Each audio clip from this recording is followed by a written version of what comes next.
Good morning, everybody. We're coming in a little early. This is Lulu, my beautiful little rescue. I want to let you all know, especially those of you watching in playback, power went out last week, right before Super Bowl Sunday. Oh, it created a little bit of a stir in the neighborhood, and it didn't come back on until about 1 o'clock. So that's why I was not here last week. I don't know if y'all missed me, but I missed you. So before we start, I'm going to kind of let the room fill in. I'm going to make a couple announcements. I've done some videos that you definitely should check out. There's a Mars in Aquarius video that I did, and Mars is at about 22 degrees this week, and I think Mars is getting a little cranky, so you might want to look at that video. We also have the eclipse is this week on Tuesday the 17th, and I've done a separate video on that, so I hope you'll check that out. And then, of course, we have Neptune and Saturn started yesterday at 0 degrees of Aries, and it will go on until the 22nd. I've done a separate video on that. While Neptune and Saturn have been dancing around one another for quite some time, this is the first time they're actually exact at 0 degrees. And this can't happen like for hundreds and hundreds of lifetimes. So not only is it significant for those of us here on the planet, but it's super significant for those of you that are bringing in souls to the planet, or will be grandparents or uncles or aunts or teachers of these children. So powerful, I can't even begin to say it. So please check out those videos. Okay, welcome on Pixie Sacred Journey, and welcome, Catherine. Good to see you. I got to tell you, Lulu's here. We've been about 3 months now, almost 4 months on the 21st, and we have become a little team. She's settled in. She's super happy now. She's not stressed out. Her tummy's turned pink because she's getting good food now. Are you having a good life? What you looking at, girl? Look how chill she is. So fun. Thank you, Pixie. I have to say, this is, I have a little bit of guilt because there's part of me sometimes that feels like Lucky passed away years ago. And she really has filled my heart in such a way that I didn't even know I needed it. So I really am grateful for her. Do you just want to hang out with me during the broadcast? Okay. Yeah? Are you going to sit down? Oh, she's going to sit down. See, she's so fun. I got to tell you. Okay, let's start. Is it 11 o'clock? Hey, Small. So good to see you. Yeah, it's 11 o'clock. Okay. So I want to offer this because I've been doing I've been getting excited about some videos that I want to do. And I know I talk about that a lot, but this time I really mean it. And I think if you look, you'll see I've done quite a few videos that I think are important. But somebody made a comment about having one of their planets near the fixed stars, the 4 Persian royal stars. And it made me think, oh my goodness, the north node is going to hit Fomalhaut, Fomalhaut. I'm not very good at saying that. Fomalhaut, kind of tongue twister. And I thought that was something to pay attention to because when you're talking about the degrees of, oh my God, her head, hold on, you got to see her head. She's put her chin on the table. Look at that. How cute is she? Oh my God. I love this dog. Because I want to offer this. There are some subtleties that are happening in the chart right now, or in the stars right now. We look at the biggies, Pluto, Saturn, Uranus, Neptune making these changes, and yet the fixed stars are kind of an interesting point because the south node will go over Regulus when it moves from Virgo into Leo. And that's going to happen this year. And Donald Trump's ascendant is 29 degrees of Leo. His Mars is 26 degrees of Leo in the 12th house. Ooh, something's going to happen. So I'm going to look at that a little more closely because I think that's going to, I don't know what's going to happen, but that's a big deal. And, oh my gosh, this is the other thing. His ascendant is being opposed by this Aquarius eclipse. So within the next 6 months, which an eclipse has a 6-month influence, the President of the United States, as it stands right now, has some pretty interesting transits that will reflect change, and change that could be, I don't know, I'm a little worried about that Mars idea, That's a little sketchy and a little scary. But anyway, so let's get to this week. All right, let's talk a little bit about Pisces right now, because Venus is in Pisces. She's exalted. This week, she's going to go from 6 to 14 degrees, and she is conjunct the North Node. Now, I think that while the North Node and Venus are not having a conversation with the eclipse, again, check out the video. I do think, because the North Node is conjunct, that there is going to be this inner voice that's calling you into your future, that's calling you into that place. It's saying, it's time, if not now, when? When is it time to start to get my dream house, get my dream job, or at least go for the brass ring? I think that's super important. And if you have any personal planets, okay, that would be the sun, the moon, Venus, Mercury, Mars. Even if you have like Saturn, I would even say, even though Saturn's a 2-year transit, if you have it within 2 degrees of Fomalhaut, I say that right? Fomalhaut. I don't know if I'm saying it right. This is significant. Let me tell you a little bit about what that star means, because it is associated with Archangel Gabriel, the Archangel of healing, also the Archangel of, there's communication involved with that. And it's the seer, the watcher of the southern sky. And if we think about the southern sky, it's also the mouth of the fish.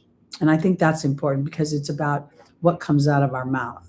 And Pisces rules song and lyrics and poetry and dreamy, imaginative things. So this can be very, very powerful to be beneficial in your chart, especially if you have a creative planet like Venus, even Mercury, conjunct this point, because it could make you very, you could speak with great lyricism and like a way of inspiring people. You could create art, beauty in any way. It does bestow fame and honor, and the type of fame that leaves a legacy, where your name is known after you pass. Think of Elvis Presley, it's something like that.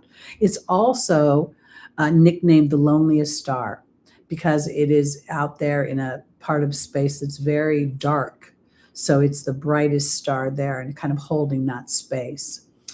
And I think that's significant right now, because as the nodes get closer and closer to 4 degrees of Pisces, which is where Fomalhaut is, it's going to bring forth this wanting, this ravenous wanting to connect with my creativity, wanting to connect with my deeper soul's yearnings, what is most authentic to my soul. And that's what all this is about, 2020.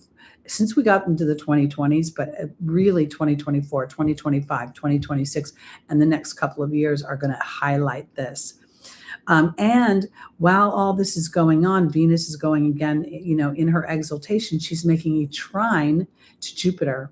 And Jupiter is, slowing down at 15 degrees of Cancer, which is like dead center in the sign. And I think this is significant, because it sort of feels like Jupiter's revisiting my belief system when it comes to, that was then and this is now, the way I was raised, the way I've nurtured myself, the way that I've allowed myself to emote. It's very much a time of discernment, not just blindly believing something because it's always been. So I think that is hanging out. And also Mercury will move from 14 to 20 degrees. Mercury's going to retrograde on the 26th. And so Mercury will be slowing down in Pisces. And this is where Mercury kind of, Mercury can be very creative, but it can also where communications get blurry and they get foggy and they can be deceitful. And the illumination of the or I would say what comes up in this eclipse season is going to bring that up. Hey, Amy. Hi, little grasshopper 145 Club. It's good to see you all in the room. At Brina, good to see you.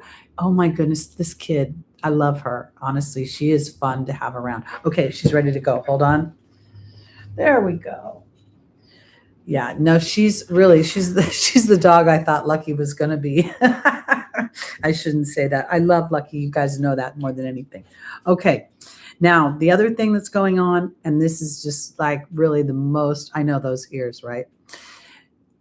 Saturn and Neptune this week from the 14th to the 22nd is beyond 0 degrees on the world axis, recreating a whole new human race, a whole new idea of what's capable. It is the birthing of the peaceful warrior. It is the birthing of a new human. And I don't mean this in a way that, it's AI related. I mean this in a way where we become so aware of the inner voice of the soul that becomes our North Star. That becomes the voice that we don't push down anymore. Instead, we actually brave it. We go in, we're like, what's going on here? Let me explore this. Let me adventure into this part of myself that I didn't know was there. CC Pups, you're so funny because I do call her Luna. I think as an astrologer, I kind of want, I think Luna's cool, but I do float back and forth. She answers to both of them, funny enough, Luna and Lulu. And I call her Lou mostly. I just leave it at that. But okay, let me look again. All right. Okay, and this is the other thing I want to say. If you have any personal planets near 4 degrees of Pisces, and I was thinking about Stephen today. He's not here in the room yet if he's coming, but I know he's a Pisces. I think that this is a real time that you might be interested in checking out how the stars are being, these fixed stars are being triggered by the nodes. Because again, we've got this the north node heading towards Fomalhaut, and this is where there can be a great healing, there can be great creativity, there can be great connections to the divine, not just within yourself, meaning that in your meditations, but in almost like I feel like a conversation, and then preparing for the south node to go over Regulus, because when it goes over Regulus, it is going to illuminate the ego that's out of control. It's going to illuminate power. Regulus of all the stars really represents like the king, the emperor, and with this south node hitting there, it's going to be an opportunity for those standing in leadership in all arenas. You don't have to be the president of a country to have power over others or to lead other people. And how we do that is going to be highlighted as the south node goes over that. And that's going to be around summertime. So literally each and every month is action packed with the stars in places that when we capitalize on them, we rather than fear them, we honor them. We honor what they take away, because whatever they're taking away wasn't necessary for moving forward. It's kind of like, think of it like as if you're hiking up a big mountain and you carry, 4 wine bottles and, all this stuff. Because when you get at the bottom of the hill, you're thinking, only about your personal comfort.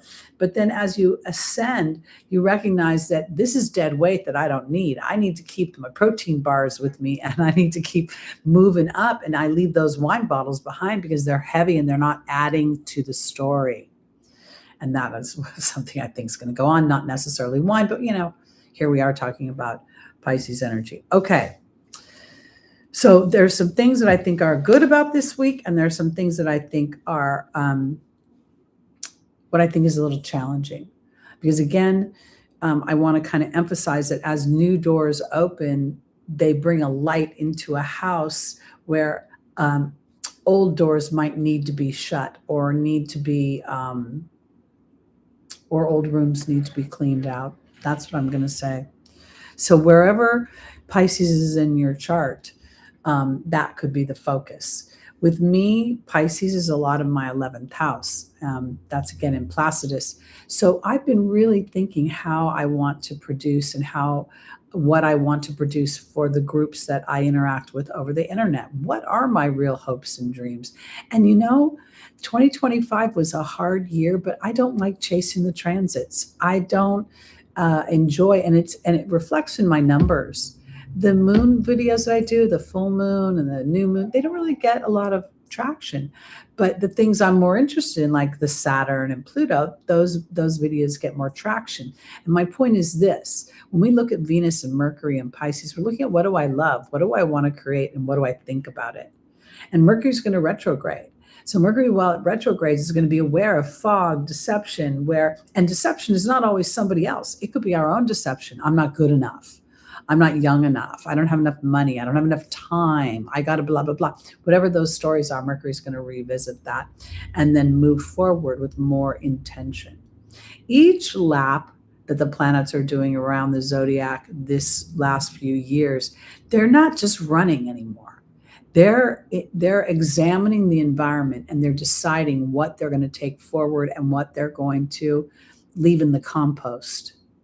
Okay, Lucy Rose, so good to see you.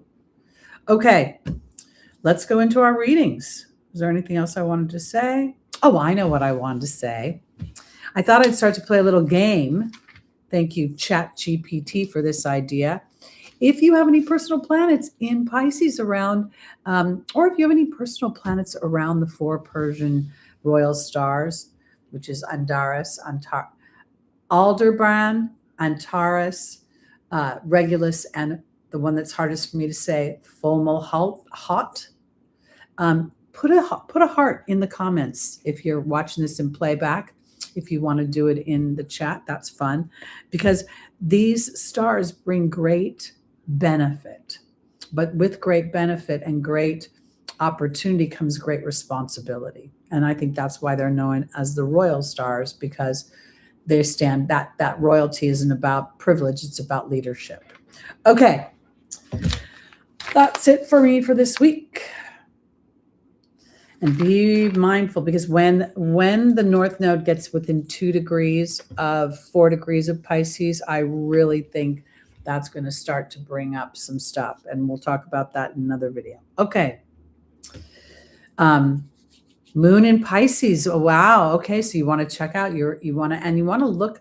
Moon in Pisces is extremely, extremely intuitive, but almost to the point of intuiting from a soul's perspective that it becomes overly compassionate. And that's where it gets a little funky. You have a full moon in Pisces. That's you were born on a full moon. Small? I was born close to a full moon. Well, you guys watch all this, because these are going to be triggering if you think about it, okay? If you just have, like, I have no planets in Pisces at all. So as this happens, I don't know that it really triggers anything. Might trigger things in opposition because I have stuff in Virgo. But if you have planets actually in that house gets lit up. And it's almost like it gets lit up, especially with the North Node. It's stoking a dream. It's stoking the higher vibration of that star. So, and if it's in Pisces, obviously it's the healing energy. It's the healing energy of Pisces, but that's not about, I'm going to become a doctor, unless that's your passion. It's about, because art and music is healing. I think, when you go back to TikTok or I don't know about Instagram, but there is so many older people that play their nostalgic music from the 70s and the 80s. That's healing. It's not just playing music. It's taking you back to your childhood, taking you back to your vitality. So there's a lot going on right now, and in subtle layers. Okay, here we go. Let's start with our birthday kids. Happy birthday to all my Aquariuses. If your birthday is this week, and you're in eclipse season, your birthday's around an eclipse, this is an extra special time to set intentions, to be aware of your discernment, how you're viewing things, how you're emoting. And I want to offer it this way, because It's not about villainizing how you've been emoting. It's about awareness so you can measure whether that's working for you or not working for you. That's what I'm trying to say. And I want to offer this too, because I think that things are going to be very unexpected with certain interactions. Like people that you never ever argued with in your whole life, you might have an argument with, or people that are normally easygoing might not be. Again, remember Mars is going through Aquarius, and I think this week it's around 22 degrees. This is I think this is kind of a big thing because Mars is a little rough in Aquarius. Mars is very much I always see Mel Gibson in The Patriot when I see Mars in Aquarius, just out there, So I think Mars might be a little bit pumped up this week. So be mindful. Be mindful. All right, Aquarius, let's see what your tarot card is this week. It is the Five of Swords, but it is upside down, which is a good thing because the Five of Swords is a challenging energy. The Five of Swords by nature is a card where there is disagreement, there is discord, there is a lack of alignment. And even though people may take their corners and somebody may appear to have won the argument, the battle, they got what they wanted, it doesn't actually work out that way. Now, the Five of Swords upside down still has that energy, but it's muted. It's less snarky here. Let's see what area we're going in. With the Five of Swords, there is no winning. Yeah, there really is not. Let's see where we're going. This is going to be about, because I got myself caught up on this app, the Nextdoor app. There was yet another thread about, throwing poop in somebody's trash can, right? These are the city trash cans that are on the street that come out, and everybody gets in an uproar about having the poop thrown in their trash can. And at one point I was just like, there's no winning this. There's like this thread has literally become its topic. It can be helpful, but a lot of it is kvetching. A lot of it is just whining and bitching. And, I get it, but I don't know. It's a no-win situation. That was the point of why I brought it up. Because there comes a point you just got to step out and you're like, bygones. All right, Aquarius. The first angel is Athena, talking about your power and how you assert your power and how it can benefit others. Shanti is the angel of peace and tranquility. Seraphina is upside down. She's the angel of happy families. And in the final position is Chantal, the angel of love. Okay, so good morning, J-Dog. Good to see you. I said hi to Lucy. I say hi, 145 Club. Moon and Mercury and Pisces. Check that out. This could be a very fortuitous time to start to stoke those dreams and those hopes. 11th house grows over time. So Aquarius, this is the thing. When Athena says it's safe for you to be powerful, this is power with consciousness. This is power with a look in the eye to the future. So if indeed there are things that come up this week, I think it's going to be an opportunity for you to decide if it's worth your breath. That's basically what I was saying. That's why I brought up the Nextdoor app, because I literally wrote, this is not worth your life force energy to get this bunched up about a container that by nature stinks. Okay, because you throw lots of other things in there that stink, like broccoli, So anyway, I guess I don't have a house with a trash can to get bunched up about it. So there you go. All right, Aquarius. Athena is being joined by the bee. Okay, your victory comes by your being energy, knowing, sometimes we have to decide if we want to be right or we want to be happy. And this is not about acquiescing our correctness. This is about how we express ourselves. Shanti, the angel of peace, is being joined by the queen. Oh, wow. Seraphina is being joined by the focus card. And finally, Chantal is being joined by the burden card. Basically, it's saying this to my Aquariuses, all right? Whatever relationships you are in, remember you love those people this week. Remember that this is a moment in time that, can do two things, because it looks to me like Spirit is saying that you're going to have some sort of, or you might be having some sort of disagreement, and they're looking for you to be the harborer of peace and tranquility, focus on the big picture, and love is a burden in general. Okay, so, and I laugh because, love is a burden in general. Love is, the movies have made us think that when we fall in love with another human, that it's supposed to be the be all end all of our life. We sail off into the sunset. No, what we did is we invited someone into our car and told them to bring their luggage from the baggage claim. Okay. And they're accepting ours. Athena is saying it's safe for you to be aware your victory comes in how you know how you're showing up. The Queen is saying it's time to be a leader of tranquility and peace. It's not about not expressing yourself. It's about how you express yourself, and it's about your tone of voice. Because here is the disruption of the family, and there's the focus. And I think the angels are saying, remember the bigger picture. Because here is Chantal, and there's the burden card. And there are, we who study astrology understand that there are fixed signs. And the fixed signs isn't just your sun. It can be your moon. It can be your way you think, Mercury. It can be Venus.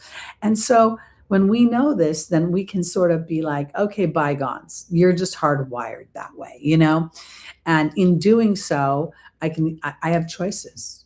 That's what I have choices. Because love and marriage is just one big compromise. In fact, all loving relationships are one big compromise. And it's how we do that. So good luck, Aquarius, because, sometimes these signs that are more intellectual and more forward thinking, they don't want to compromise because they think the compromise is actually acquiescing to the old structure. But I've learned that you can't pull somebody out of their old structure too quickly. If they want to come, they'll slowly make their way there. And I want y'all to know I blow dried my hair. So when it starts frizzing and looking funky, it's where I live and the nature of the weather. All right. Here we go, Pisces. Your card this week is the Six of Cups, but it's upside down. Now that's very interesting because the Six of Cups is a card of nostalgia. It's a card of your childhood. It's also a card of innocence, okay, of believing that things are better than they, might be from an adult perspective. And having it upside down would be maybe not feeling that innocence or not feeling the nostalgia potentially about the childhood would not be most favorable, or maybe a little bit difficult, or looking back somehow. And if there's regret involved, Pisces, there's no point to that. That's just wasted energy. I could say something so probably controversial, and I just feel like I'm going to. I'm 66 years old. We've talked about my age a long time. And when I was younger, I had to love almost everybody that I had sex with for a long time. It took me a long time to have sex without love. And if I could go back right now, I would change that about myself. I'd have more sex without love. I don't know if I should admit that, but I say that because there are certain things that you just can't regret. You know what I mean? It is what it is. All right. The first angel is Ariel. So somewhere you're not connected to spirit because it's upside down. Athena is about self-care. Akasha is about the teacher and also about the ability to counsel. Now it's in the spirit, it's in the angel's advice, which means that angels are trying to counsel you, awaken something inside of you, but you can't hear them right now. And then finally, Indriel. So we have Ariel and Indriel saying that your light is a little bit dim right now, that you might be feeling a heaviness, and that you've gone through 2 years of having Saturn through your first house. That's not easy. Oops. And then the burden card flies out of the deck. Hold on.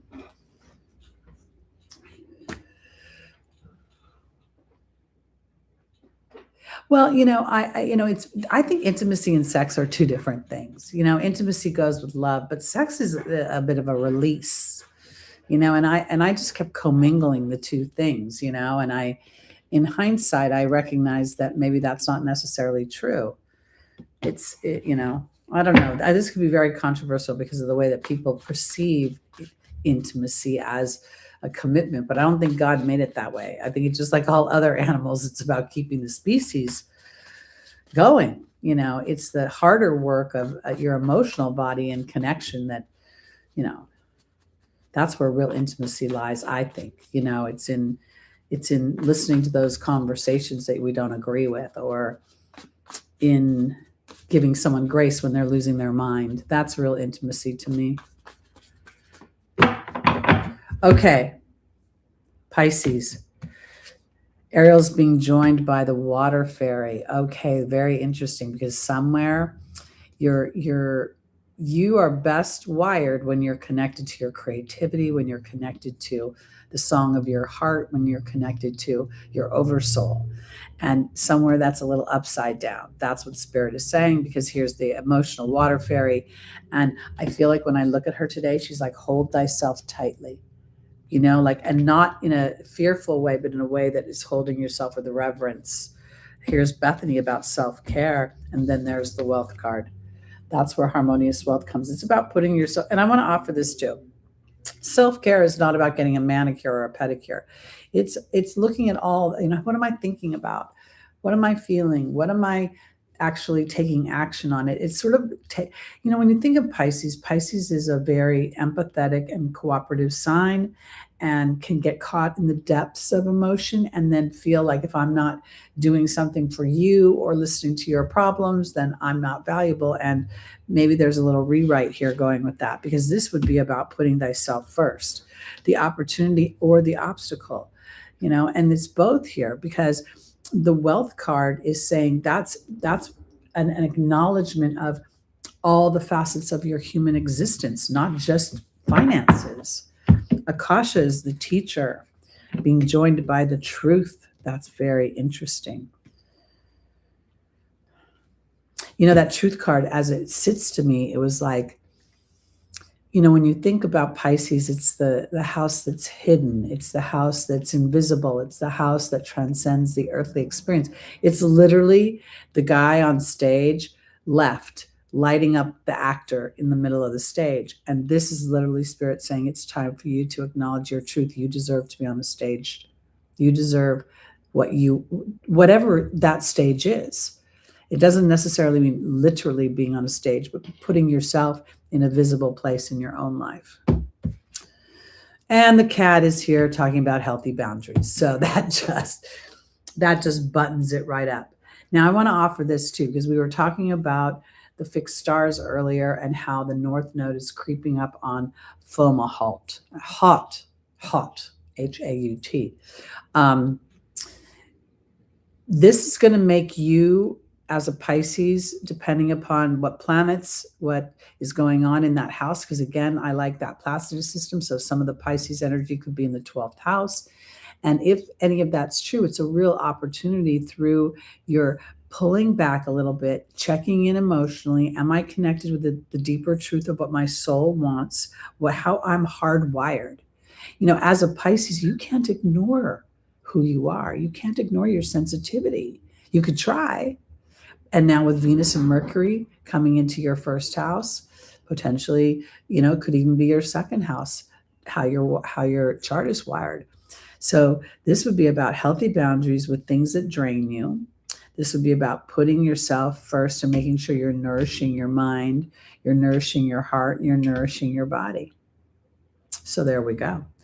And that might be a little bit difficult, because, you know, if memories in the past are challenging, they could be an invisible noose. Things that are so ingrained in us, we don't even recognize them. All right, let's go on to our Aries, rising moon, sun, and stelliums. Those March babies, you know, March 22nd, March 19th, 20th, anywhere around there, you are feeling this Neptune-Saturn conjunction big time.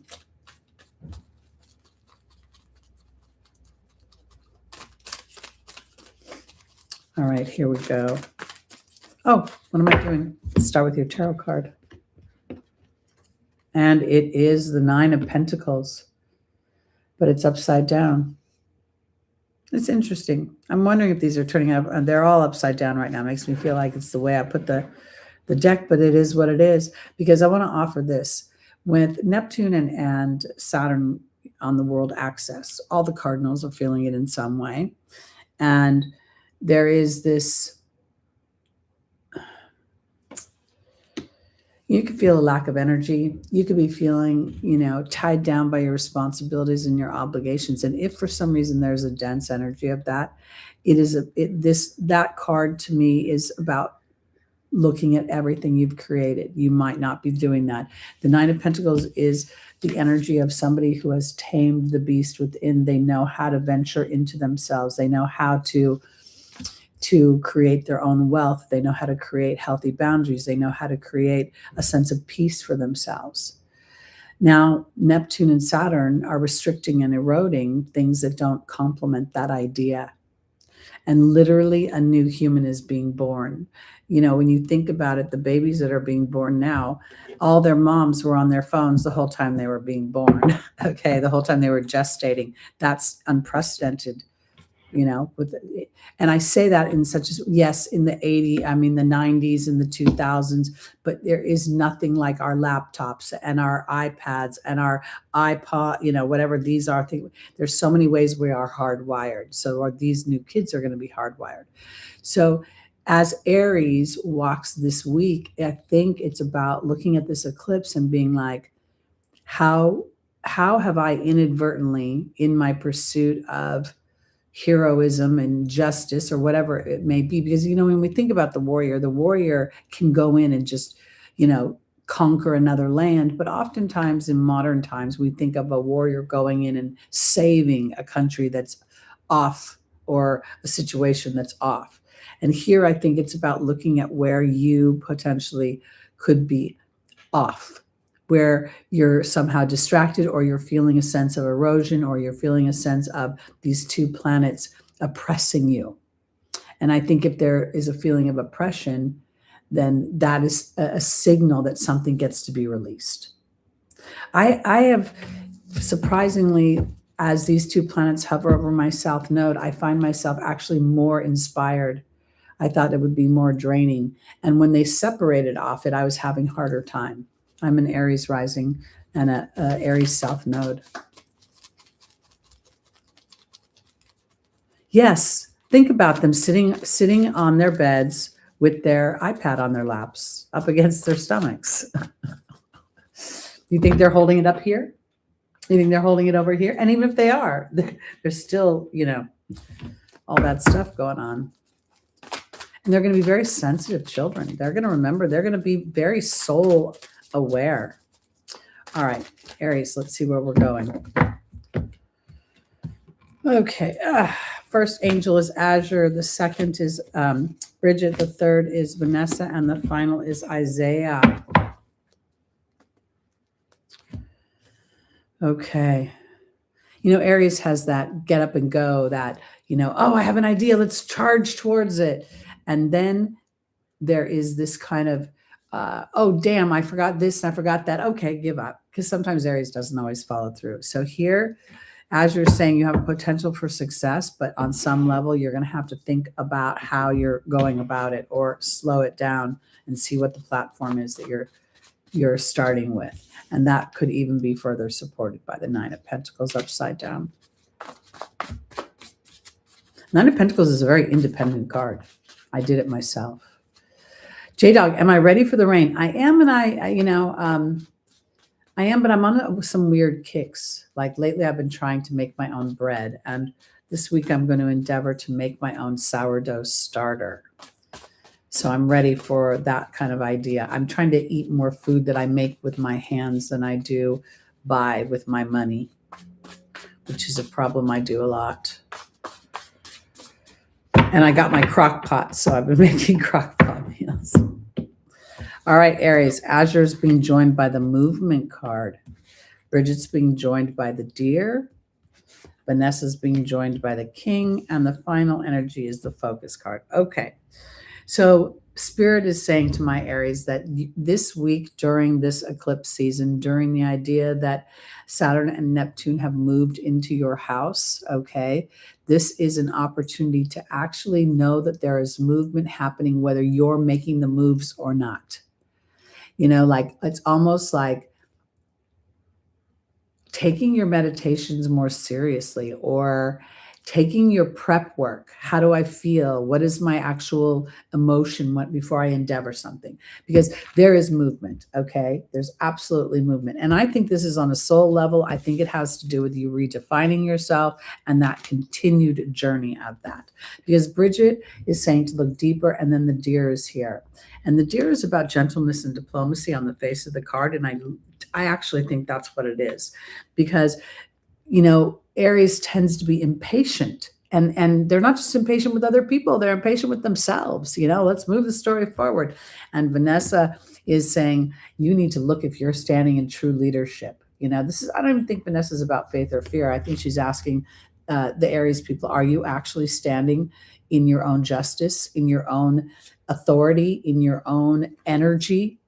The king here represents male sexual energy, and so does Aries.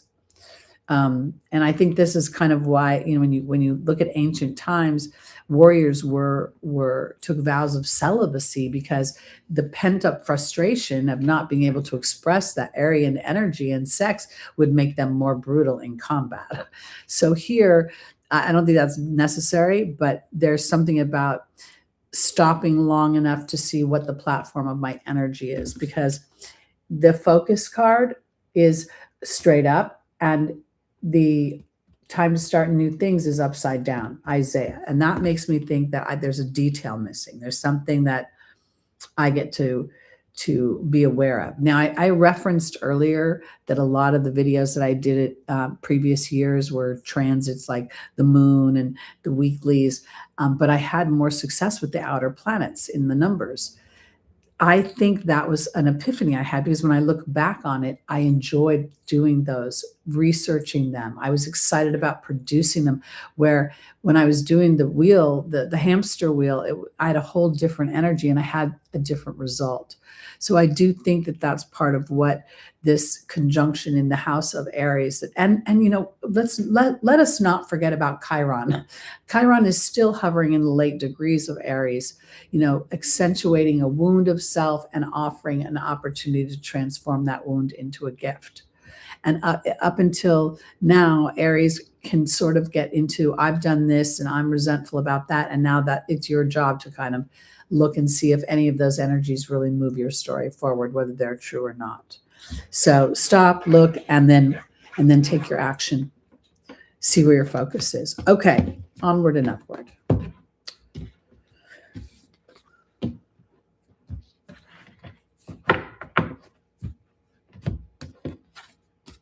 You mean like hearty meals, like meat and I love meat, potatoes, and vegetables. They're my favorite meals.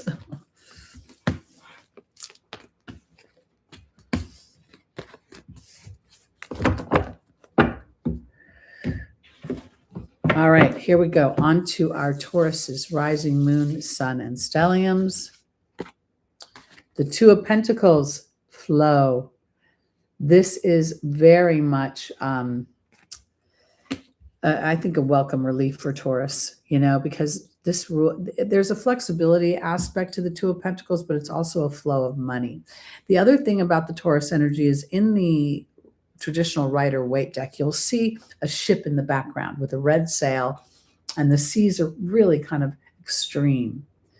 So this would indicate that Taurus, rising moon, sun, and stelliums, especially those in late degrees, are experiencing Uranus. Those of you in early degrees are experiencing Pluto's square. So this is a time for flexibility. And I want to offer this because Taurus is not known to be flexible. This is not, when I say flexible, because I'm a Taurus moon, it's not about not acknowledging my Taurus energy or acquiescing to something that's not authentic to me on the outside. It's about allowing, because again, Taurus doesn't like change. So there may be something that comes in that I need to be flexible. Something's shifting.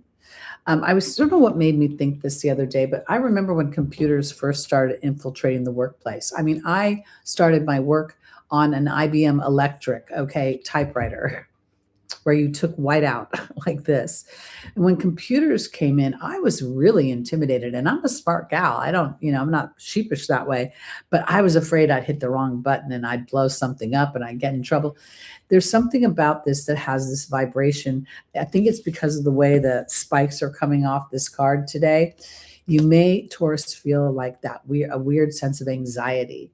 And IBM, exactly, IBM Selectric.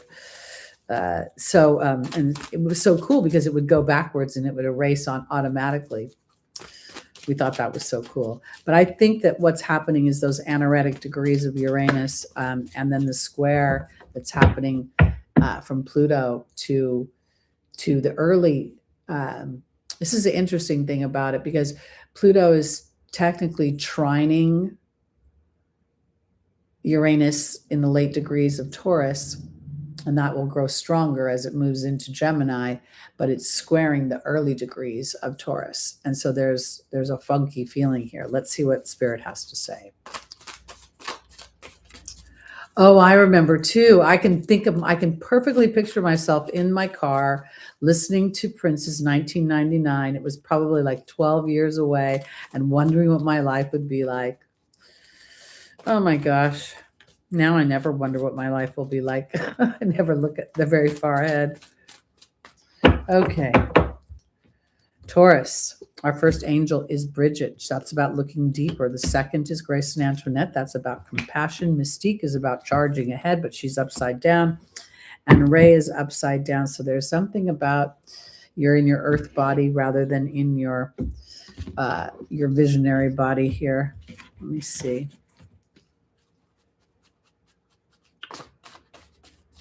Oh, I think there's a lot of nostalgia going on right now, and a lot of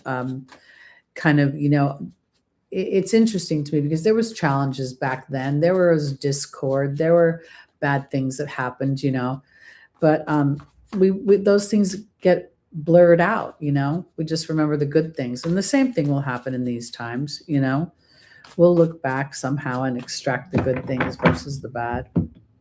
All right, Taurus, Bridget is being joined by the creative fire fairy. Bridget and Antoinette is being joined by the partnership card. Mystique is being joined by the transformational death card. Now, Mystique is upside down, so there's no charging. This is kind of slowing down and actually thinking about what kind of transformation I want. And Ray, who's upside down, is being joined by the wind fairy. Okay. Literally, I think the fire fairy is talking about the spark of life within you, Taurus. I think that Uranus's transit through Taurus has been trying to illuminate and to electrify what is most important about your skills, about your own opinion, about your voice out in the world. Not every Taurus is quiet, okay? But Taurus does tend to hold their more intimate feelings inside themselves, especially male Tauruses. So Bridget, asking to look deeper, is really looking for the fire inside of you, what you want in the 2.0 version of, or 3.0, whatever this next chapter brings forth, because regardless of our age, the stars are bringing forth a new chapter for every single one of us. And while some of us may be of a certain maturity, the ground will be as fresh as it is for a newborn baby. We'll be all walking this new ground together, because Grace and Antoinette is asking for compassion. And then there's the partnership card. And when I looked at that, I literally didn't even think it was about compassion for someone else. I thought about the two sides of yourself. The part of you that's been electrified by Uranus and wanting to sort of unshackle myself from an old story. But then there's a part of myself that wants to hold on to that. And I think the challenge might be is in thinking it has to be an either or. And that's why Mystique is saying, don't charge ahead. You don't need to charge into the future and leave the past behind. What you get to do is extract what's important from the past, what allows your garden to grow, what nourishes you moving forward. This is the transformational death card. Now, the death card and the final wind fairy are referring to how you think. And this will be how you've observed, how you've processed your history, however that may be. Because Ray here upside down would actually indicate not being able to see how sometimes when we see difficulties, especially when they're fresh, we only focus in on the difficulty. And when we get a little distance from the difficulty, we see how it ushered in something better. And I think this is going to have to do with thoughts. I think Taurus is going to this week be sort of tasked in this new moon solar eclipse. The thing about this particular eclipse is it's an annular eclipse. So the sun is behind the moon and the moon is the farthest point away from Earth. Emotions will be lit up. They'll be on fire, but they'll be the emotions that have been hidden, the emotions that have been laying underneath, the emotions that people, may not readily see. And even if you've been letting a little bit of it out, like a hot air balloon, somebody else may not be connecting the dots. So compassion will be required this week on some level. And it may be self-compassion because you may find frustration. Okay, onward and upward. Welcome, Outer Spice. Good to see you.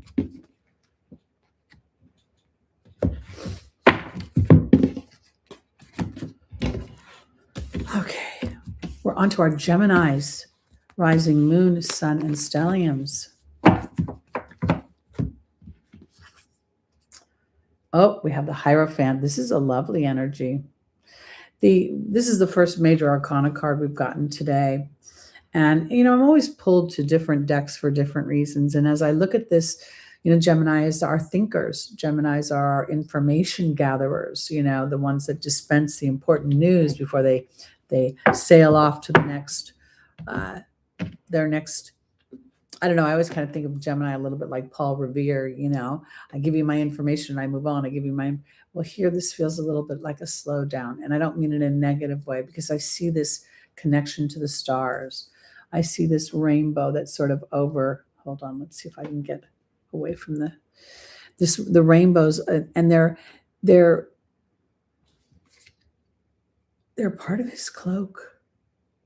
At first I thought they were the base of the mountains, but it's through this willingness to sort of look at all the different hues and colors. We see the Taurus bull, we see the bear of protection and the lightning strike over the bear's eye or third eye. So for my Geminis, I think that this is good. This is indicating something about being aware of faith and what I'm putting out into the universe. I think that this finger on the heart is touchstone on the labyrinth. I want peace. And it's going to come from my heart, not my head. And that's not easy for Mercury or Mercury ruled people because they're used to, assessing that information. Let me gather the information, let me process the information, and then I'll come to a conclusion, which seems very rational. But that's the old structure that's being broken down. That's what's not happening anymore. Now it's like my gut feels this. My intuition is telling me that. We're going to see that more and more and more. And we're going to see more people looking to astrology and to alternative ways to connect with a bigger picture.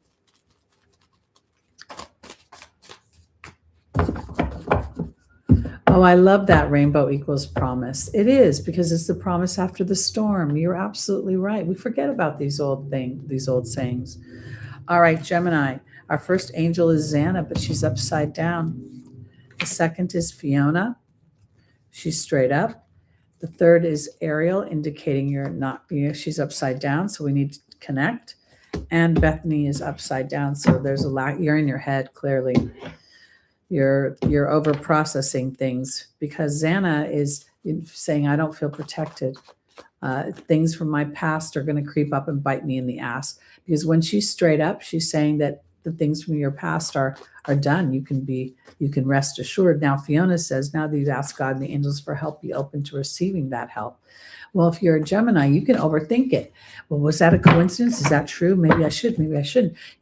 Modern day, people say it can be very challenging. Ariel, upside down. New psychic and spiritual experiences are changing the way you view yourself. No, you're not seeing yourself that way. That's why it's upside down. Bethany is not your thoughts are on the challenge, not on the solution. Okay.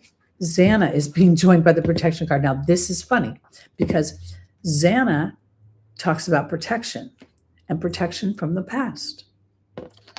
And there's the protection card in the other deck. But you know what? This is a 38. So now what's happening is your thoughts. Absolutely.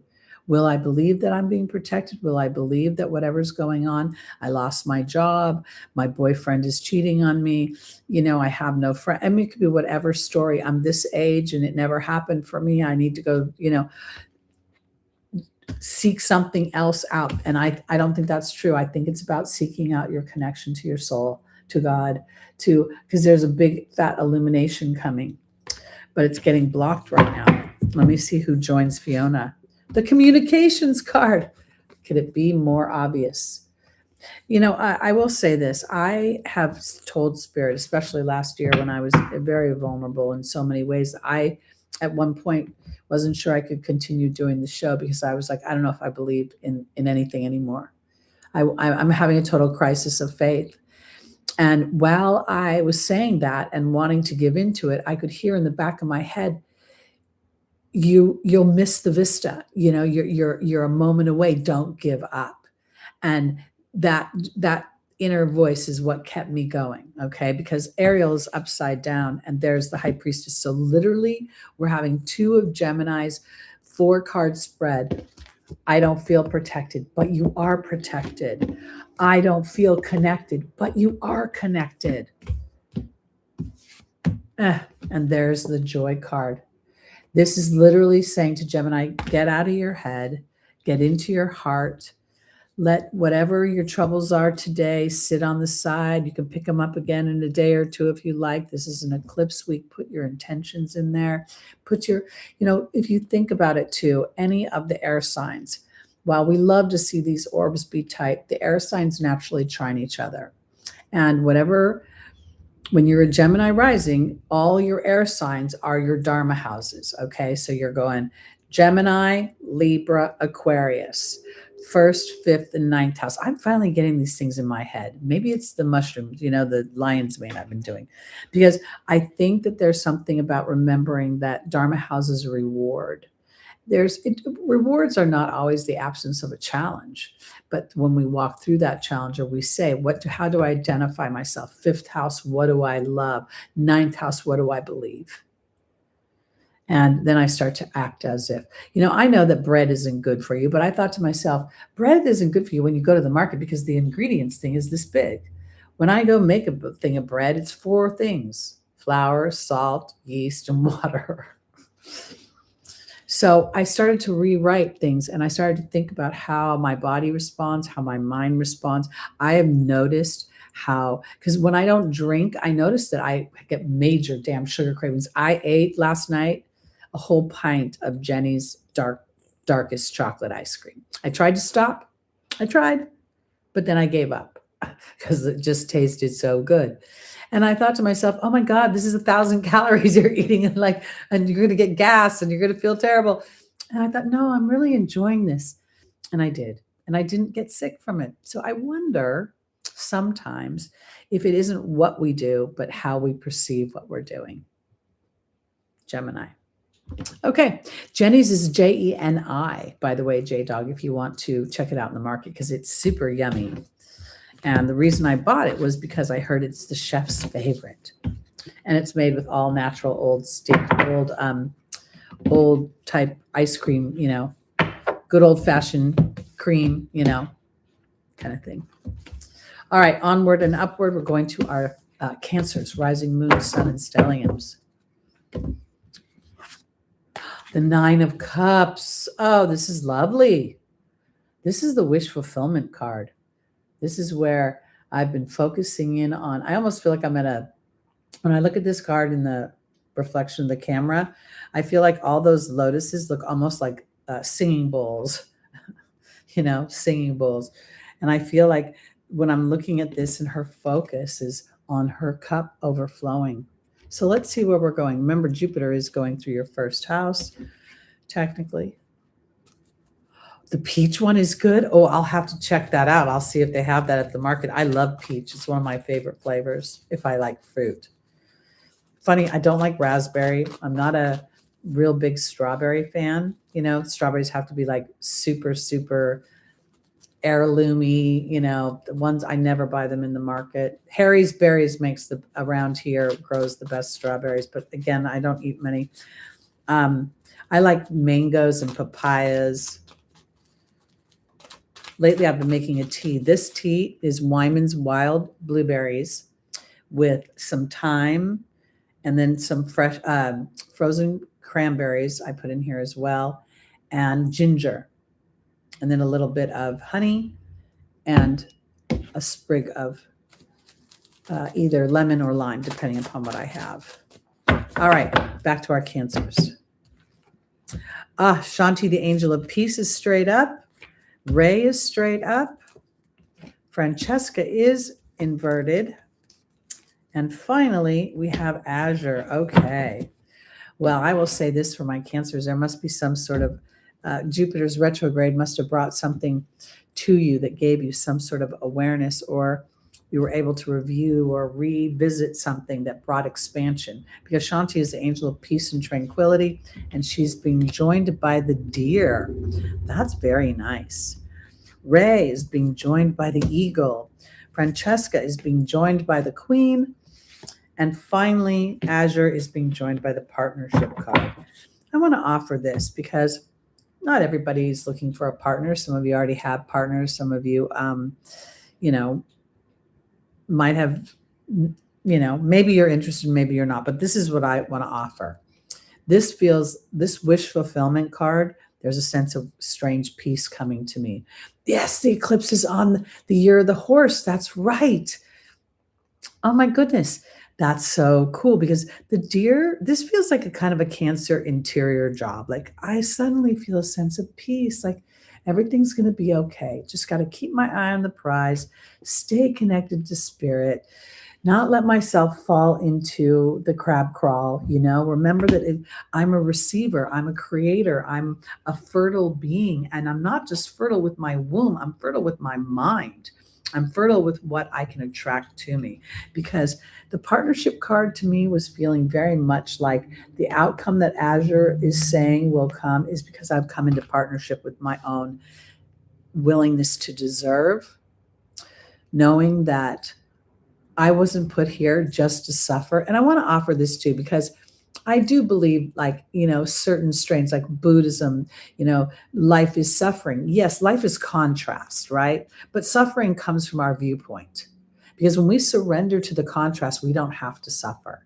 So there is a lot that we have control over, or we co-create. And I think that's part of what this huge transit is between Saturn and Neptune, is coming out of that victimhood. Worst case scenario with Pisces is the martyr, the victim, and when you go into Aries, you're not a victim, you're a war hero. You died, your death is not in vain. So there's something about that that's moving the story forward. So keep your eye on the prize this week.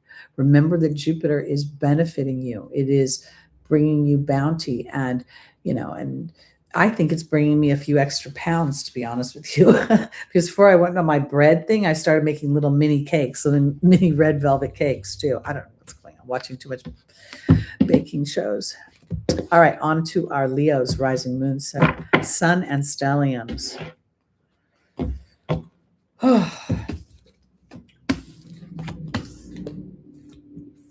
I love red velvet cake.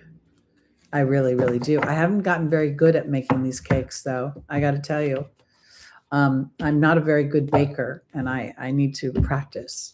But I should not eat everything. I tried making a cinnamon bread the other day, and I ate almost the whole little loaf. It was like this big. I was like, oh my God. All right, Leo, the Ace of Pentacles. This is the beginning of something coming into the material world for you. Let's see where we're going.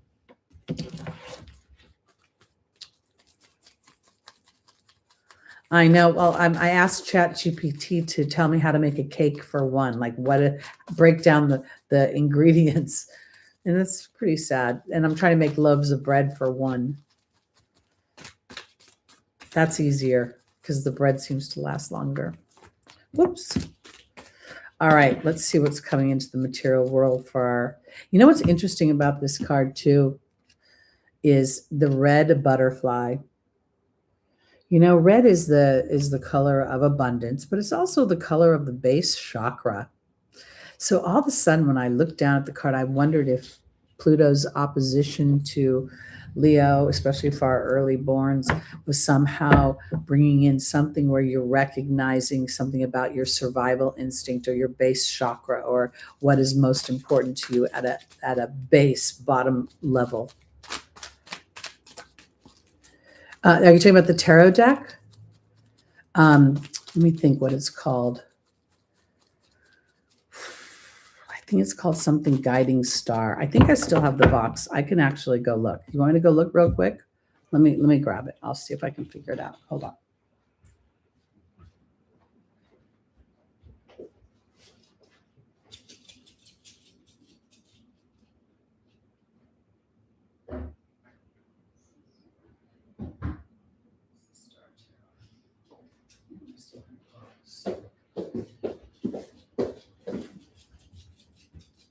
Okay, sorry, but I do still have the box. I usually don't have it, but it's a huge box. It's called the Star Tarot. I think I found it on Amazon. Okay. All right. Back to our Leos. Our first angel is Merlina. The second is Celeste.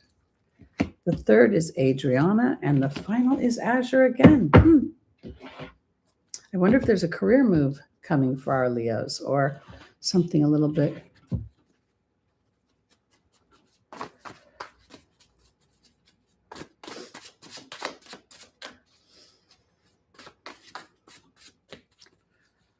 Because having the Ace of Pentacles, this to me doesn't feel like it's wow, the love card just flew out of the deck. There we go. We have the trust card, we have the focus card, and then we have the king. All right, my Leos.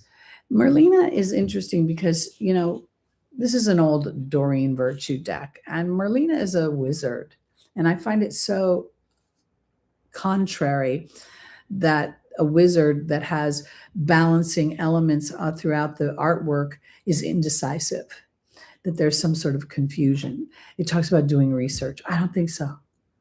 I think that there's any confusion, it's because you're ignoring experiences that you already know about love. This is kind of the thing as we age. We get different people in our lives, but they behave the same. And I don't think this is about intimate love. I think this is about anything you love, like people, friends, dynamics. And there's a feeling of discernment when it comes to love. The Celeste and the Trust card are here. Something's going to move. Something's going to shift. And the Trust card to me is not necessarily blind trust. It's co-creative trust. I put in the work. I'm doing the job. I'm keeping my eye on the prize. I know that if there's any confusion, it's only because the universe is still bringing things and putting the components in. Because Merlina is the female version of Merlin. And to me, this is wizardry. This is this awareness that I am a co-creator. And when I focus on the outcome, not the hill I'm climbing, but the vista that I'm headed towards, I'm going somewhere. I'm getting something. I'm making things happen. It's coming into the material world. And again, that red butterfly is just really standing out to me. It's like an awareness of I'm transforming from fight and flight to co-creation. Because here's the angels focusing in on where you're going, focusing in that you're not only being led, you're being illuminated along the way. Because Azure is promising your desired outcome will happen, and it is law. The king, law, that feels so much just like it feels like justice, like it is time. So I want to offer this because Leo going through an opposition to Pluto isn't easy. Pluto's energy is always going to feel a little destructive initially. But what Pluto is doing is it's illuminating the toxic energy in your life, where you've given up your power, where others have, oftentimes people will make promises, I'm going to be so good to you. I'm going to do this for you. I'm going to do that for you. And in your mind, you'll be like, that sounds so good. Okay, I'm going to give you this now. and then there's not the exchange of energy. I think that's something that gets under that there's something going on with that with Leo. Making sure that the exchange of energy is not just promises, but actual in the material. It doesn't have to be perfect. It doesn't have to be, the 10 of Pentacles. It can be the beginning, but it's about time to start to see something in the beginning anchor in. Okay. Onward and upward, as they say. Well, reciprocation can be, you don't have to have the same element of give and take, but I think it is important to have the same bit of awareness. I recently had a series of situations I tried to ignore. They went on for a couple of years, one thing and then another thing. And so it wasn't like boom, boom, boom, boom, but more like boom, boom, boom, boom. And when it came to light, the human that I had to interact with was yelling at me, and I wasn't doing anything. I'm like, I'm just sitting in my house minding my business while this other human is popping up with ideas and making assumptions about things that are happening with me. And I finally I had it up to here. And when I let them know, that person tried to diminish. It was a moment. It was just a moment. I'm like, how many moments create a pattern? And I'm not doing it. There's no history on the planet that's going to have me continue to walk forward in imbalance. And I'm not going to get mad about it. I'm not going to buy into the game, and I'm not going to be gaslit. So, Leo, something's going on here. Pay attention. Okay. Here we go for our Virgos. There's the 10 of Cups. And the first thing I heard is reach for it. It didn't mean it is there. It's a reach for it. Look at this guy. He's reaching for that peace dove. Let me come over here. This is the happiest card in the deck. You see this, the trout is inside the cup. So there's plenty of food. There's plenty of bounty. There is gentility here. There is support here, but there is also a calling forth in this particular deck. Like, I have to claim it. I have to claim my peace. And the claiming is knowing that there's more to me than this physical experience. That would be very Virgonian on some level, to only connect with the physical part of your work, your service, your, healing properties. I think Virgo is here to learn about balance. The Pisces Virgo axis is one that is precarious, because in Virgo, it's all about being of service literally to other people. And in Pisces, there's so much compassion that they become invisible. And it can be very out of balance. So it's known as the axis of suffering, because both signs tend to overlook themselves because of the greater good, but they are part of the greater good. So if they don't self-care mentally, emotionally, spiritually, physically, financially, they're really not being of the service they think they are. So this to me feels like reaching for the stars. This has not been handed to you. Now we think about the South Node going through your first house, literally wanting to take and excrete anything that's overly critical or perfectionism. I've had enough of suffering too. You know how you get over suffering? You find wisdom in it and you surrender. Sometimes you don't fight. It was really weird how the beginning of 2025, I found myself thanking God and the angels for Lucky and I being safe. I never done that before, but I think my inner knowing also knew that I could, that there was some changing come. I knew that he had Neptune and Saturn over his sun, and I think that scared me, and it did scare me, and I tried not to look at it. I tried not to give into it. But then as time went on, now what I didn't know was about Lulu. And not that makes it any easier or better, but on some level, there's more alignment with Lulu and I'm in a different chapter than I was when Lucky came into my life. Lucky gave me my work. He gave me things that I always wanted in the way of my dreams. Lulu just provides, and I'm not diminishing her, but she provides heart love, which I don't get very often. I don't have a lot of interaction with human touch, and I don't make meals with other people. I don't do what normal people do. So when I recognized that one thing was devastating, but it also brought light, then I didn't perceive suffering the same way. It was more surrender to the natural order of things. Okay. Virgo, our first angel is upside down, and that's Isaiah. The second is Grace and Antoinette. The third is Merlina. Goodness gracious. There's always a theme with these cards. I don't know how it works out that way. And Vanessa, very interesting.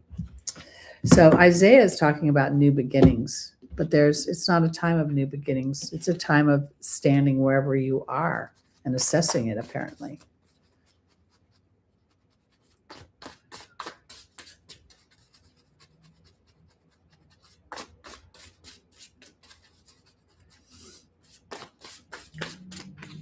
All right. Isaiah upside down is being joined by the Joy card. Very, very interesting. Grace and Antoinette is being joined by the Raven. Merlina is being joined by the Cow.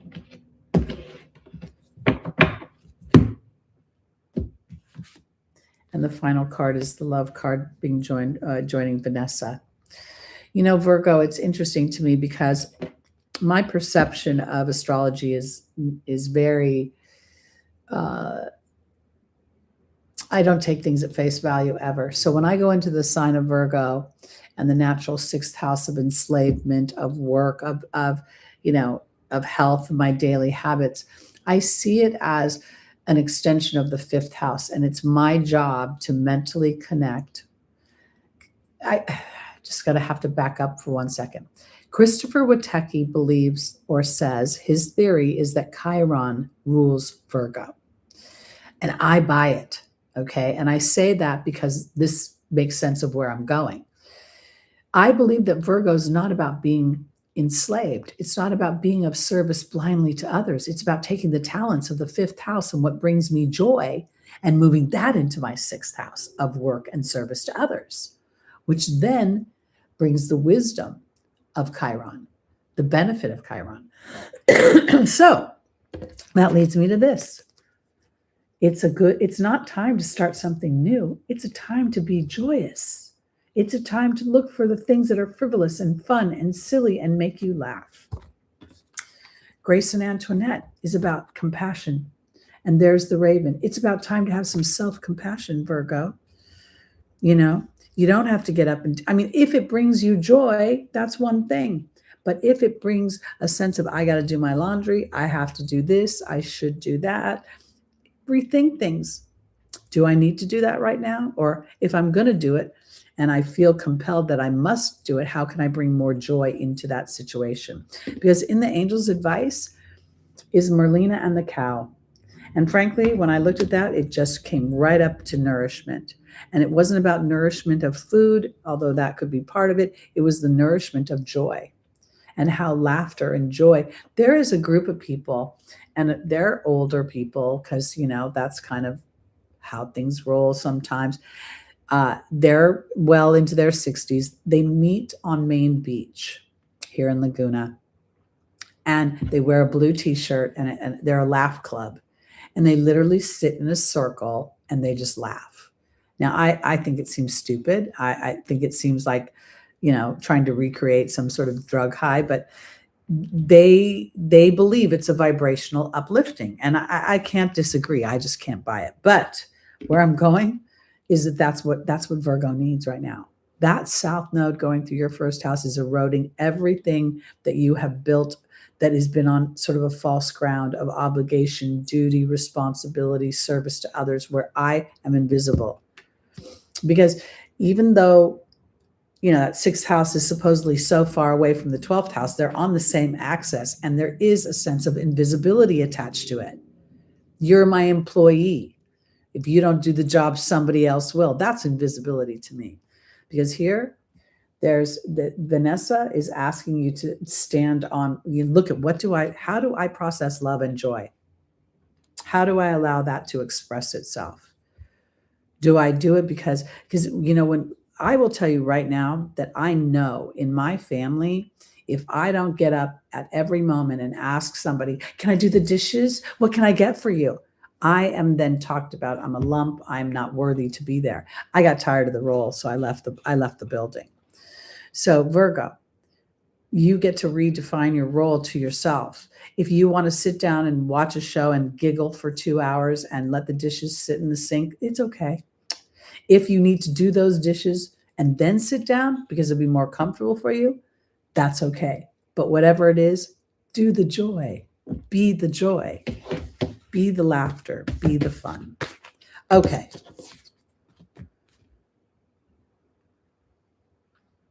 Is it the vertex or the anti-vertex, Georgia? Because the vertex is like kind of like the north node, and the anti-vertex is kind of like the south node. I totally believe I was Cinderella. I used to, when I was a kid, that's exactly how I felt. When I was a little girl, my mom would make us stay in our bedroom all day long. Mind you, the three of us all lived in one bedroom in my grandparents' house. And my mom would go out with her friends and she would leave us in that room all day long to clean the room. And my sister would sit, and then when I tell you to clean the room, it would be like things would be stacked up like all the way up to here. And there were bazooka gum wrappers, there was food, dinner, there was clothes everywhere. And my mom never cleaned up anything. And my sister would like pick up every piece of paper and look at it. It was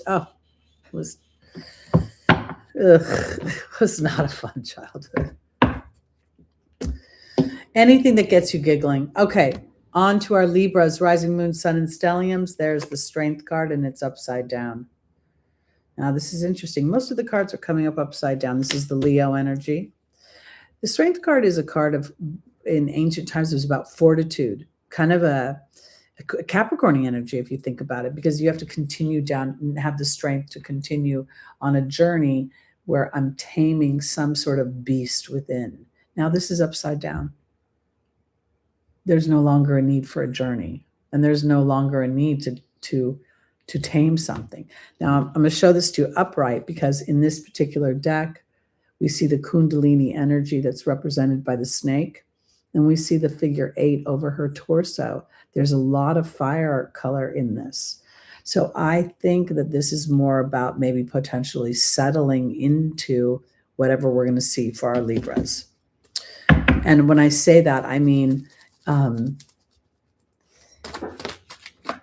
there no longer needs to be a journey. Like maybe it's about the journey now is acknowledgement versus, some people go, I did the work. But we get, where's the part of the chapter where we acknowledge the work, not from a frustration, but from an ownership position. Libra rising would indicate, this is the interesting thing about the wheel again. Aries is your 7th house. The 7th house is a house of partnership, and yet it requires individuality in it. It requires a sense of fire, a sense of exploration, a sense of being a warrior for the self within the situation. When you have an Aries rising and a Libra, like I do, actually Libra is my 6th house, Scorpio is my 7th house, but it's about me stretching for peace and cooperation, not acquiescing to something, but the exchange of energy. The other thing about Libra is that Libra rising often is Miss Nice. She doesn't want a confrontation, doesn't want an argument. And that's part of the challenge, is being able to express the deeper truth without looking at it as an argument, because the argument is you have to be right, you have to be happy, and I don't get to be. So somewhere, it could be in love, it could be in relationship, but this is now about ownership to me. All right, the first angel is upside down, and it's Francesca. Francesca is all about negativity. Are you going to visualize what you want or what you don't want? Then we have Athena, but she's upside down, so I'm not expressing my power, Libra. Sonia, which is about connection to the other side, is also upside down. And in the final position is Astera, saying to reach for the stars. Interesting. I really want to emphasize right now that people that sometimes, there will be people that you don't expect to act out, people that have potentially behaved a certain way their whole life, and all of a sudden, they appear to be, completely different right now. like breathe. That's all I can say for everybody, because there is this weird, I think that Saturn and Neptune and Pluto are stoking annihilation and scarcity in a lot of people, and fear. And people will act out, and oftentimes they'll project.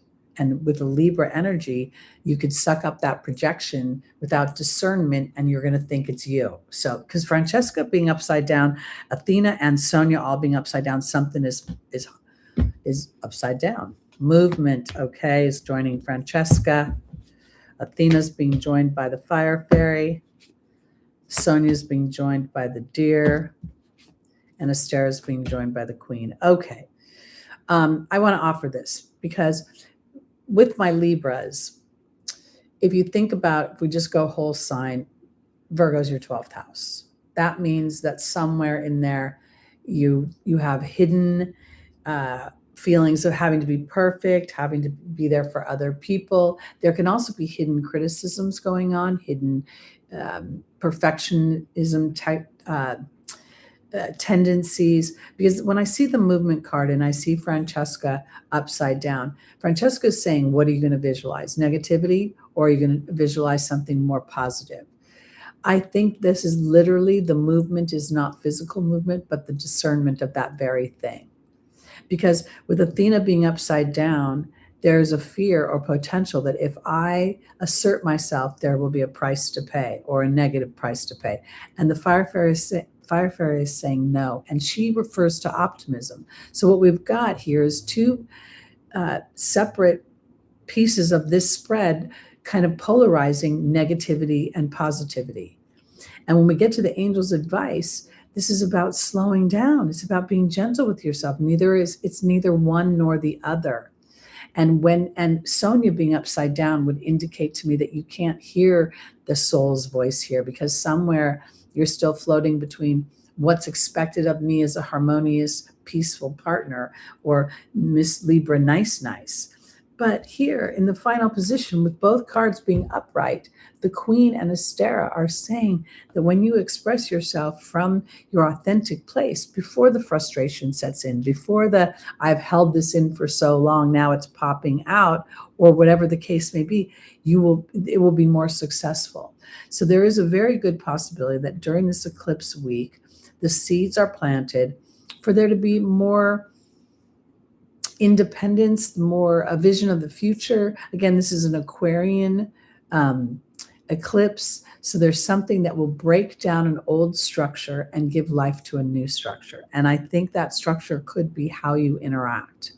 That up until now, Libra has thought, if I don't make nice, I'll pay a heavier price than I want to. I'll be exiled. I'll be left out. I won't be revered. And I don't think that that's true. So there we go. And this has to do with love, children, fun, pleasure, and that Kundalini energy. All right. On to our Scorpios, rising moon, sun, and stelliums. If you have a stellium in Scorpio, you have come in with great responsibility for your own psychological awareness.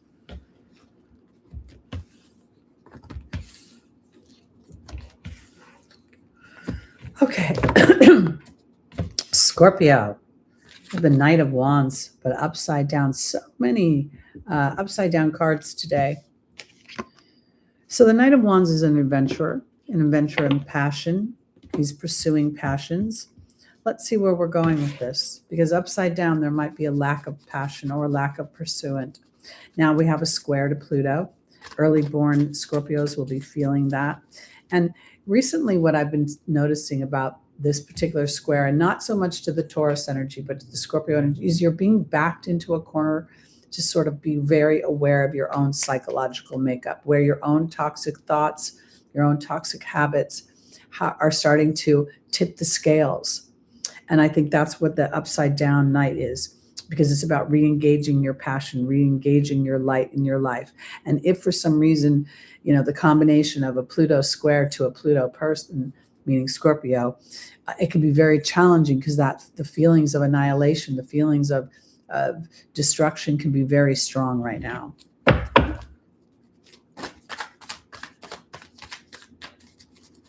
And the other thing is that the Aries energy is like a quincunx I believe. The house is a quincunx, so it's like almost a blind side of your own at that point. You might not even think that it, you may be inadvertently operating on things that have been versus things that will be. All right, our first angel is Fiona, but she's upside down, so this means you're not connecting with spirit to get their guidance.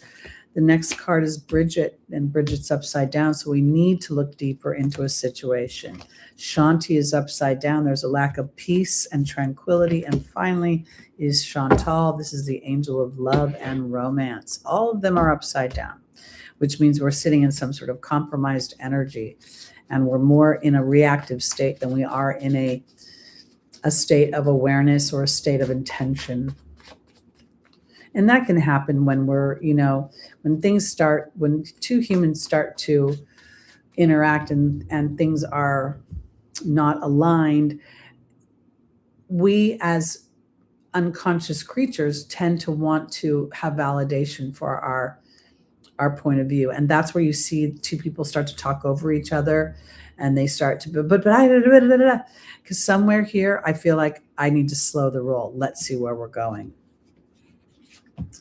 The Joy card is joining upside down Fiona.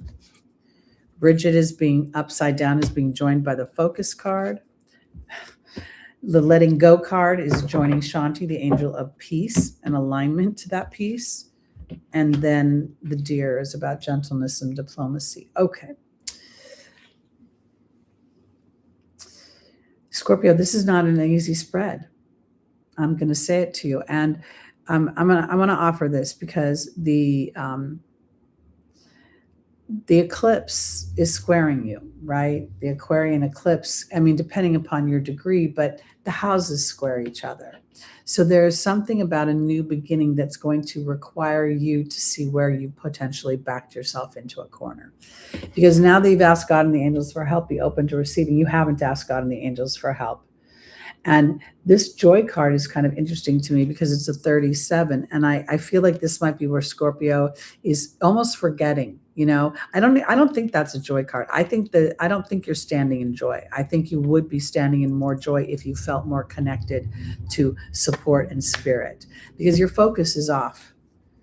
You're not looking deeper into a situation. You're looking at it either there. I want to offer this too, because this may not happen yet, or it may be a subtle trigger, but this week there could be more fuel on the fire is the way I want to put it, because Shanti being upside down in the Letting Go card literally feels like I have to be aware of what is not aligning. Like certain things can happen, and I want to offer it this way, because if you are trying to be the harborer of peace, you're trying to say, like, let's say it's a work situation, right? And, you've said to somebody, please don't sit at my desk and eat your lunch, or I'm coming with weird, mundane things, but there's a feeling of being graded upon, like my last nerve is being graded upon. And I've tried to be the peacemaker, and now I'm being pushed to that level. Don't let go, because, and I mean it this way, because you're not harboring the peace for that person, you're doing it for yourself. And that's where I think the Letting Go card and the Shanti, where it might get topsy-turvy. Because Spirit's not saying let go of the situation. Spirit's almost saying to Scorpio, don't let anything destroy your joy. Don't let something outside yourself. Because the Deer literally feels like gentleness and diplomacy. And the Chantal is upside down, which means that somewhere someone could inadvertently be not expressing their appreciation for you, or validating your point of view, or giving you what you might need in the way of an exchange of fair energy. And you don't want to dip too deep into your scorpionic stinger here. And I want to offer this too, because in the very beginning degrees of Scorpio, there is that point in the Shapley attractor where we're releasing false attachments to things. And depending upon what is there, if your rising sign is there, if your sun is there, if your moon is there, it's releasing false attachments to perspectives, to how my ego processes, or even some emotions that are pulling me under versus actually releasing me and letting me swim away. So there's something, this isn't about somebody else, it's straight up about you. Okay. And I want to say this too, because Pluto is your ruling planet. So Pluto's not here to kill you. Pluto is here to wake you up, wake you up. And I mean it in such a way where Pluto's saying it's time to use your power for your benefit, not just for your joy. Okay. Here we go. On to our Sagittarius, rising moon, sun, and stelliums.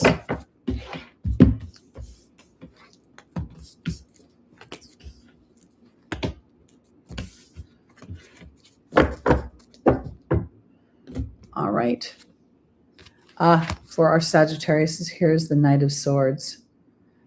You know, this guy to me is like, he's the ultimate, there's a problem, let me run into the room.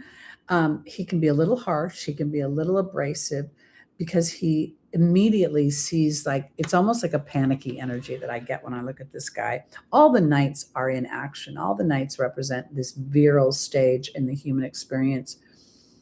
And yet there's a lack of maturity sometimes with these characters. So let's see where we're going, because again, we're looking at the air element, the Knight of Swords. Sagittarius this week. Aquarius is how, you know, there's an eclipse in Aquarius at 28 degrees, no less, which to me not only is the anaretic degree, the Cancerian degree, but it's also the 28 reduces down to a 10.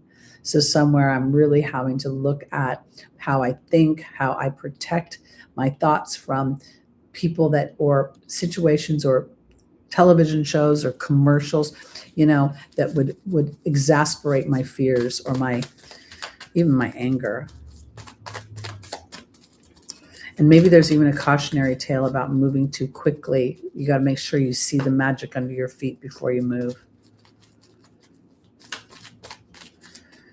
They do lack maturity, the knights. They're not quite seasoned yet, you know? All right, Sagittarius, our first angel is Archangel Michael, offering you courage and protection. Serena, the angel of abundance, is upside down. Maya, the angel of schooling and education, is upside down. And Opal is straight up. She talks about being cared for by God and the angels in heaven and earth.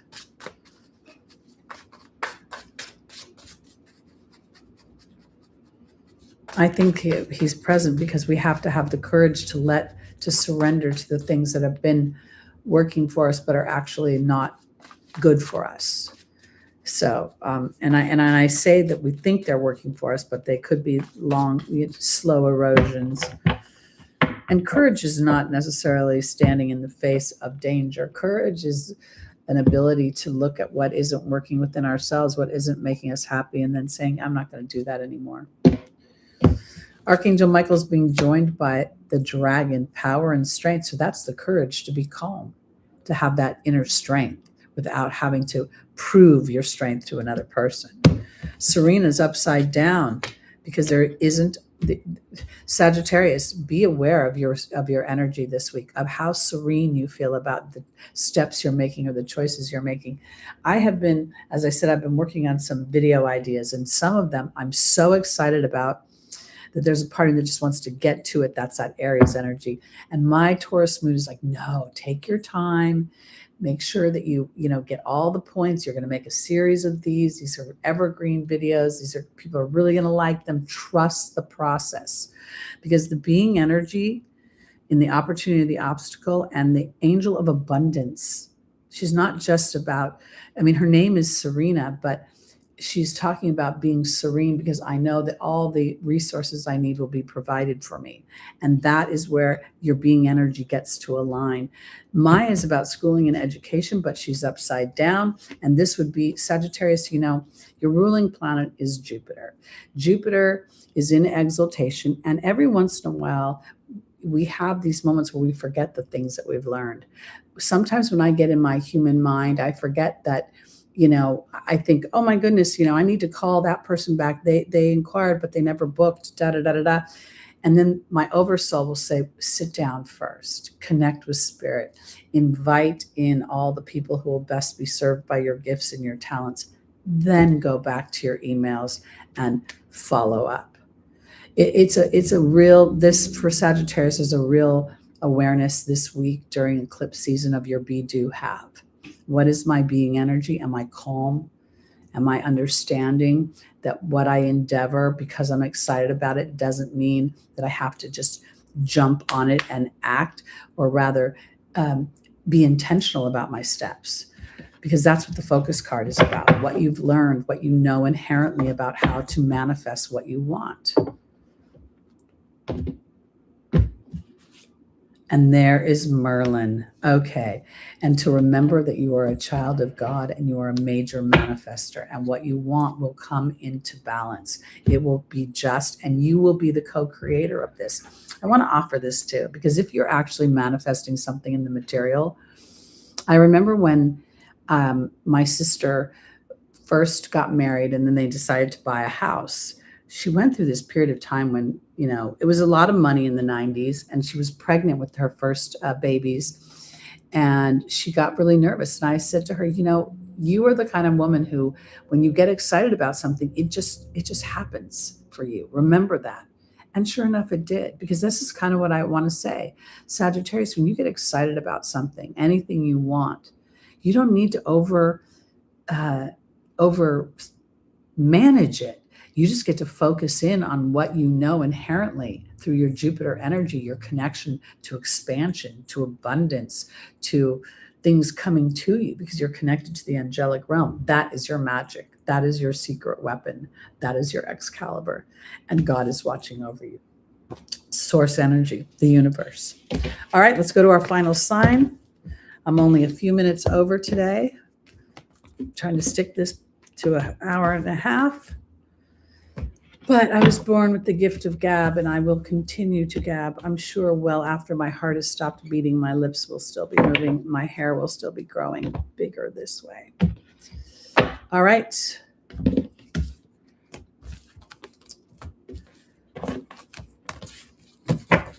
Our Capricorns, your card is the Queen of Cups.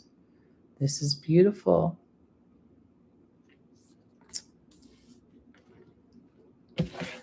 The Queen of Cups is this idea of intellect and emotional IQ coming together. When we're looking at the kings and the queens, we're really bringing a sense of maturity and awareness and intention. And here we have an emotional IQ. It doubles down, because all the queens are emotional. All the queens are receivers. All the queens are creators. And here she creates through the knowing of her, how her emotions work in tandem. They actually don't work in tandem. They actually are the head. They're the rudder of all creation, are our emotions. Think about when you're frustrated, right? When you're late, you're like, damn, every red light, just get out of my way, people, just get out of my way. The more you get out, you say that, the more the slow guy gets in front of you. And then the time when you're like, I have way too much time on my hands. I want to hit red lights because I'm going to get there too early, and you get every green light in the world. Those are the times to notice resistance and how you're working with the universe.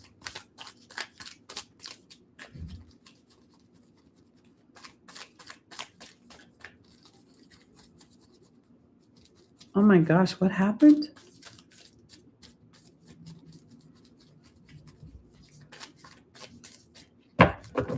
Oh my goodness, that sounds crazy, Lucy. All right, here we go. Final sign, Capricorn. Our first angel is Rosetta, the angel of young children and teaching. Shanti, the angel of peace and tranquility. Chantal, the angel of romance and love. And then Indriel is upside down. She is the angel of light workers.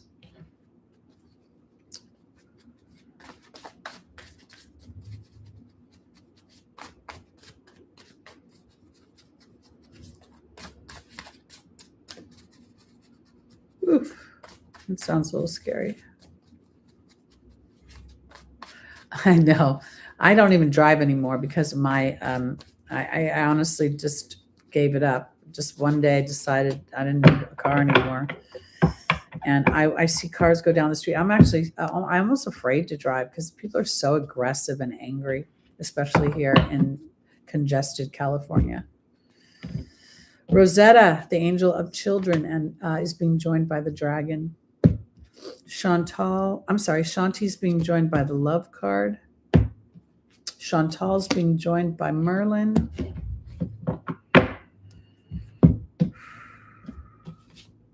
And the deer is joining Indriel.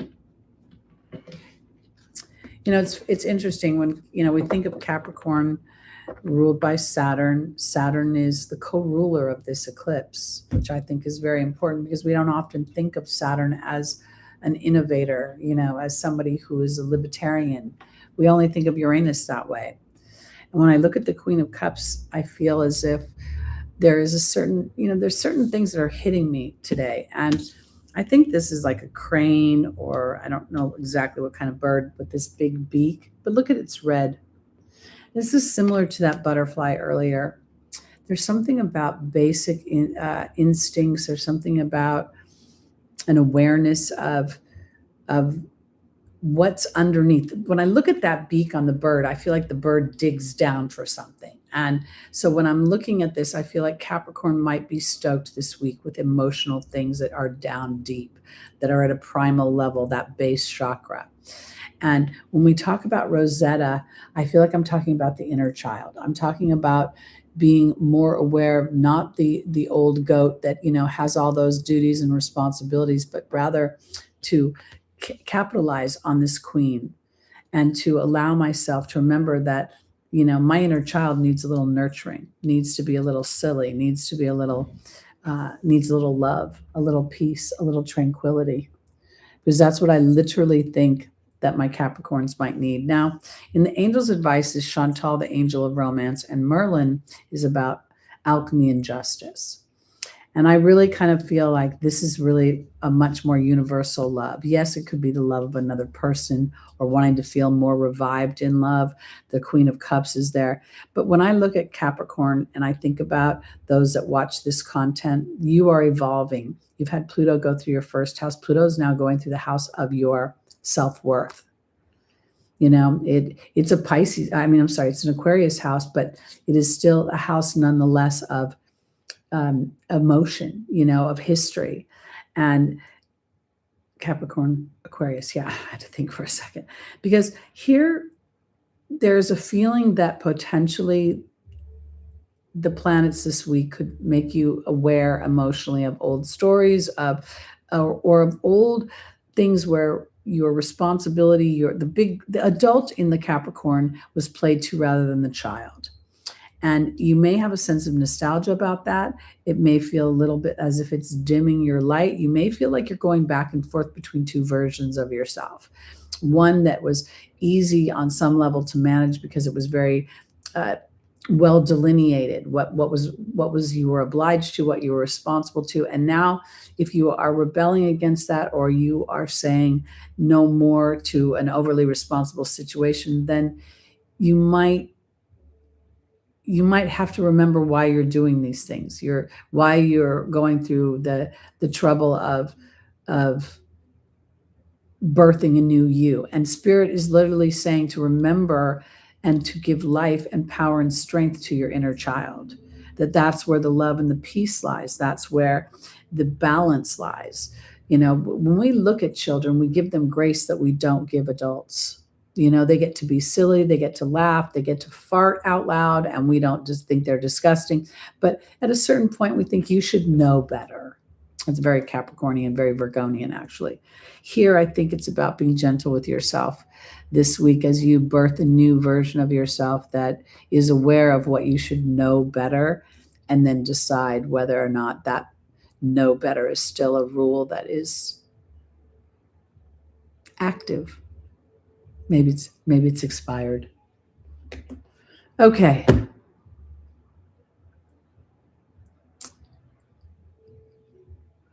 I got to tell you, she's an inspiration for me as well, J-Dog. I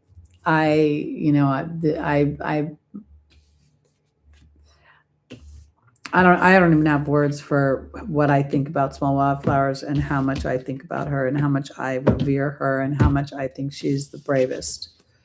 So lots of prayer. She's gone through a lot this last week with her body. I don't know if she shared that with you over the internet, today, but send all those loving energies her way.